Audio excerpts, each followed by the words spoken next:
नमस्कार मित्रांनो, आज मी तुम्हाला शिवाजी महाराजांच्या जन्माबद्दल 4 ओळी सांगणार आहे।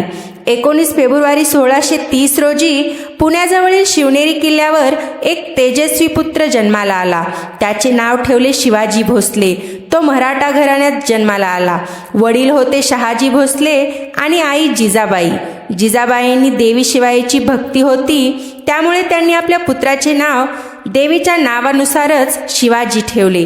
या जन्माने पुढे हिंदवी स्वराज्याचा प्रकाश सुरू झाला, जो नंतर इतिहासात सुवर्णाक्षरात नोंदला गेला। शिवबाळाचे बालपण जिजाबाई आणि दादोजी कोंडदेव यांच्या संगोपनात गेले। जिजाबाईंनी रामायण, महाभारत आणि धर्म, न्याय, देशभक्ती यांचे धडे दिले। शिवबाळाच्या मनात स्वराज्याचा ध्यास सुरू झाला। तो आता फक्त राजा नव्हता, तर जनतेचा राजा, न्यायाचा पालक बनायचा ठरला। शिवनेरीच्या खुशीत जन्मला एक तेजस्वी किरण। जिजाबाईंनी स्वप्नाचा दीप जाळला मनात। स्वराज्याची ज्योत रुजली हृदयात। शिवरायांनी इतिहासात दिला नवा प्रकाश।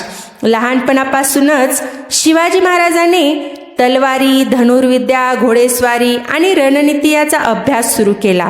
फक्त 16 वर्षातच त्यांनी तोरणा जिंकून आपल्या पराक्रमाची कहाणी सुरू केली।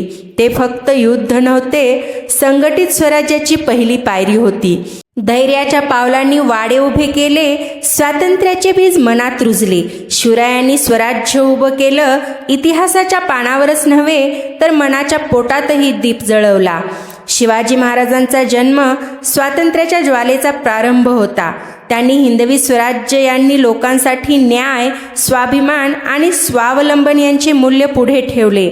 इतिहासाच्या पानावर उजळला एक दीप, शिवरायांच्या नावांचा अनंत शिल्प। या जन्मदिवशी करू प्रण, स्वराज्याची ज्योत कधीही मंद होऊ नये। हे होती छत्रपती शिवाजी महाराजांची जन्मकथा। एक किल्ला, एक माता आणि एक स्वप्न, जो पुढच्या शतकांना प्रेरणा देऊन गेला। जय भवानी, जय शिवराय।